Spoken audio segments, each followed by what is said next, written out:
If you're not marketing and getting yourself out there, you're not going to be able to bring in new clients. Do you have referral sources?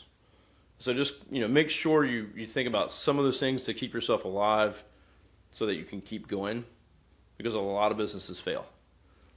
And first year, within 5 years, the numbers go way up, right? So just do some planning, but don't do analysis paralysis and never start what you want to do. Hey there, hot messes. Welcome to Success of a Hot Mess, where we celebrate the art of juggling life's chaos and coming out on top. I'm Stacey Isaacs, your host and resident rock star lawyer, dance mom, and survivor. We're going to dive into candid conversations about conquering challenges, embracing our unique selves, and finding success in the beautiful mess of it all. Hi, Kevin. Thanks for coming today on the podcast Success of a Hot Mess. Happy to have you. We have Kevin Daisey from Array. Why don't you tell us what you do? Absolutely. Hey, thanks so much for having me. I'm happy to be a hot mess today and share my business and personal life experience. So, I own a few marketing agencies with some partners, primarily Array Digital. We are a law firm digital marketing agency, but we're more than marketing. We're a search company, so we focus on high intent search, SEO, content, organically getting leads through that method on Google. So we help our clients build a reputation, beautiful websites that convert, content that produces results, and hopefully keeping them from having to spend as much on pay-per-click, that they can transition more into, again, that content marketing strategy that gets the higher quality leads. I'm always interested in how people came up with the names of their companies, so tell me where Array Digital originated. That's a good one right there. So I started my first agency as a local kind of website guy back in 2006. I was 23. I went into corporate world for a few years and then jumped and decided entrepreneurship was the right thing for me. And so I had a company called ID Web back in the day. And I was kind of trying to grow it and kind of got stuck at like the $500,000 mark. Had a few employees and an office and things like that. And just hadn't figured the business side of it out. And so I met another gentleman along the way that had a similar business, and he was kind of in the same place. And we started doing some projects together, almost like an attorney maybe would refer each other and have some synergies. And so we started to do that and decided that, hey, maybe we should join forces. I was having kids, he had kids, and it was like, hey, I'm working like constantly. This isn't growing. There's a lot to carry on my own shoulders. So we started to start fresh, start a new company together, and we decided we wanted to rename the company. So we took his employees and my employees, and we sat in a room, and we said, all right, we need to come up with a new name. And so we did sticky notes. And everyone had a name, just an idea, put it up on the board, and then we'll go around the room after we've collected a whole ton of them, and we'll just eliminate. So Array was actually by itself what kind of got chosen. And was back that then we were doing your sticky note or someone else's? It was actually mine, actually, but there was like no one's names on them. And I had done some thinking on it for a while anyway, so I threw some other random things up there. But back when we were doing this, we did more software development. And so Array is a software development term. And so we were trying to do more software as we grew this new company. And long story short, we jumped back to doing marketing. But so that got decided on, and then Array Digital became like the actual LLC and the company name, and that just became what we went by. So we involved the whole team, and it was a cool day stuck in a room figuring it out. I like the name. Array for you might be a software type term. For me, array is like, if I'm shopping, I see an array of things I want. So, Yeah, lots of options. yes. You know. And now you only do marketing for attorneys? Yes, yeah. So we have attorneys all over the country in different practice areas, but we only work with law firms. I do own two other marketing agencies that I have presidents that run them completely. Those each have their own revenue, their own staff, and focus on different niche. So I have med spas and aesthetics, and then I have an HVAC home contractors agency. So just like you, business owner, kind of spreading out your risk and going after other things. Like I have real estate and things like that. So as we had a good model, we decided to replicate that. And so we hired or found good people to run these other agencies. And we work with them almost like mentors and coaches, on what's working and we learn from each other. But those are, both multi-million-dollar agencies by themselves in a short order. Congratulations. Array Digital That's amazing. is my and you don't yeah. have Array to, Digital is kind of my your baby. my original one. Yeah. So. And you like to work with the lawyers the best. That goes without saying, right? Oh yeah, I love lawyers. We're the best. Of course. They're the easiest to work with. Right, right. Not argumentative. We're easy. You mentioned kids. How old are your kids? How many? So I have just two kids, me and my wife, Jen, and we have my daughter is 10, her name's Arden, and my son is 13 as of last week, and his name's Nixon, and two dogs, a cat, 3 houses, Yeah, it sounds like and a it boat. could be a hot mess at times. Oh yeah, all the time. Yeah, I have a daughter who sounds like she's just about Nixon's age because she turns 13 next week. Okay. Okay, the Excellent. other one's older, almost 16. But are you involved in any of their sports or activities? Any coaching? I don't coach anything, but my daughter's active in basketball and volleyball. I'll step in to help coaches that can't show up, or just help with coaching as an extra, but I'm not the coach. But go to all the games, go to all the practices and things like that. My son's he's tried different things, but he likes to do games. And he likes to do more like one-on-one stuff. So I'm a big surfer, so he'll go surfing and bodyboarding and stuff like that. He's not really dived into the team sports and found his love there. So, which is fine. He's great at skiing. So just the golf individual sports. Individual. And do you personally have any hobbies that take up a lot of your time? You mentioned like surfing. Yeah, well, I like to go snowboarding, surfing when I can. We're by the beach. We're in Virginia Beach, Virginia, so just up the coast from you. So as much as I can, we try to go to the beach. I have a boat, so we go boating and fishing and or just cruising. So we do that as much as we can. I don't have any hobbies really that I would say take me away from what I'm doing at the home, unless I get a backpacking trip with my guys, friends, or I do an annual snowboarding trip with a bunch of guys. But other than that, my hobbies are building stuff or fixing stuff around the house. That's useful to have around. So do you primarily lean on your wife to it's hard to be an entrepreneur and manage the kids. Like that's a juggle for me. Yeah. Who do you rely on for that stuff? I absolutely rely on my wife 100%. Shout out to Jen. Shout out to Jen. Yeah, so she works from home.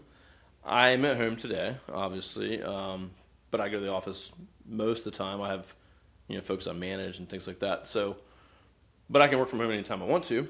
But she's just here all the time. She works full time. Luckily, she's got a job that she does work from home. But as she's kind of, she's been at this company for about 10 years, and she does very, very well. So she's started to have to come in and travel and do some things. So I have to be home and switch into that mode a few times a month, but she does the bulk of it. And Who does the cooking for the family? we both do. I'll grill, or I got a Blackstone I'll cook up stuff on, or she'll cook. So we kind of switch back and forth on that, or we go out, honestly, whenever we feel like it, and or we'll just order. So the kids are old enough now. We say, hey, we want to go get some sushi, and they're like, we don't want to go anywhere. Okay, see ya. Yeah, and that we'll just is bring them some food back. That's the benefit as they get older. Yeah, and here's the thing. Me and her talk sometimes, and we're like, yeah, we could save probably an extra $100 a week or $200 a week, or we go eat what we want and do our thing. So we've definitely come prescribed to the Convenience. let's just go eat nice food and do what we want. So we eat out a few times a week. Yeah, and then you don't have the cleanup. Then you don't have to clean up. Do you have any advice for anyone who, wants to be an entrepreneur but doesn't maybe have the financial means or can't leave the job that they're at? Like, what is a good, solid bit of advice? That's a good one right there. And I talk to people all the time about this. And when I quit my career, I had no money, no plan. I was 23, and everyone said, "Hey, don't do that. You got to wait 6 months, or have 6 months of savings." And I looked at my job and my salary, and I was like, "Well, I'll never get there." Right. So I got to just do this now. So I'll start with that. There's never going to be a perfect time. You're never going to have everything figured out because you don't know. Even though me and you and all the other entrepreneurs listening, we've figured it out and we've gone a good way. You're going to have to break things and fail. Even if someone tells you what to do, you're still not going to probably do everything they said. Just like when you have a baby and everyone's like, oh, do this, do that, do this. You don't listen to any of it. And then until you've had a baby and then your friend's having a baby and then you say, oh, do this, do that, do that. And then they don't listen either probably. So you got to figure some things out yourself. I would say if you are going to go off on your own, depending on what the business is, you definitely just want to make sure that what are you going to do for income? Do you have enough to survive on? Do you have some clients that are going to go with you? What's the viability of what you're doing? Marketing. If you're not marketing and getting yourself out there, you're not going to be able to bring in new clients. Do you have referral sources? So just make sure you think about some of those things to keep yourself alive so that you can keep going, because a lot of businesses fail. And first year, within 5 years, the numbers go way up, right? So just do some planning, but don't do analysis paralysis and never start what you want to do. I think that's good advice. And I didn't mention you also are the host of a podcast, right? The Managing Partners podcast. Tell me about that. Yeah, so the Managing Partners podcast is a legal podcast, but it's an entrepreneurship podcast. We don't talk about the law, but I've had over 300 managing partners on the show. That's Everyone impressive. from Ben Glass, Ken Hardison, Louise Scott, soon you, I hope. So I'll be there. So just amazing attorneys from all around the country that have built legacy firms, from the ground up, and it's just been an exciting thing to do because they run law firms, but it applies to my business as well. So I don't care if you're running a marketing firm, a law firm, construction company, the same principles apply. And so the lawyers that get it through their head that they run a business, they just happen to provide legal services, versus I'm a lawyer that happens, to have to run a business. And so that's really what it's all about. So we cover culture, leadership, sales, marketing.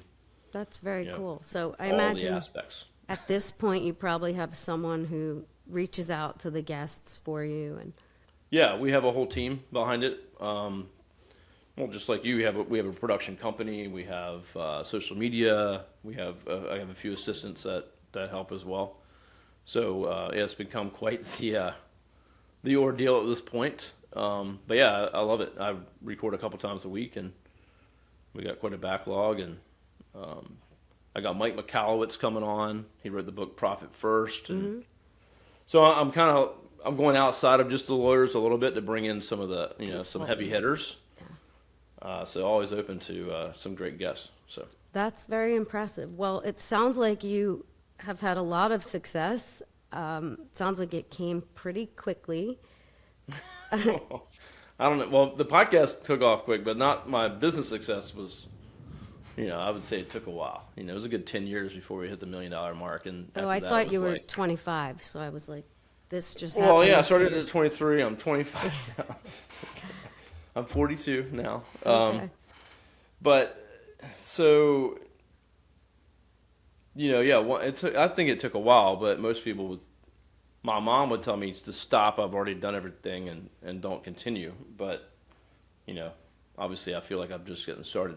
Yeah, I say that to David, who's my husband and law partner. I know you know him. I say, David, Ben. Because with all the more employees, it comes with a lot of more headaches.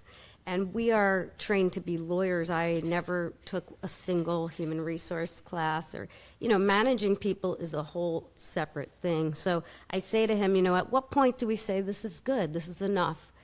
Because I walk into the office, there's people I haven't even met yet that work for me, But he, much like you, he's like, there's no stopping. Like, we'll know when it's time and we're not there yet.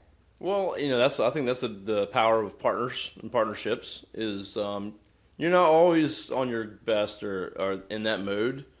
And like my business partner, he could be down sometimes, and then I'm like, let's go, and then he might, be the other one that's the opposite. So it's, kind of keeping each other accountable and saying, okay, let's keep going, and let's just do it the right way and be smart about it. I have about 50 employees, and I don't know a lot of them, to be honest with you. And so I usually on a monthly call to meet new people, and it's very weird, but we've been doing that too. It's a huddle, a team huddle, but there's always these new names, and some of them are in other countries. And it's not the family tight knit that we had at one time, but we are striving to make sure everybody gets to know each other. And yeah. Well, culture is super important. Honestly, I think one of the most important things there is. And going virtual, and we were kind of a little virtual anyway because we're a digital agency, but we were never fully.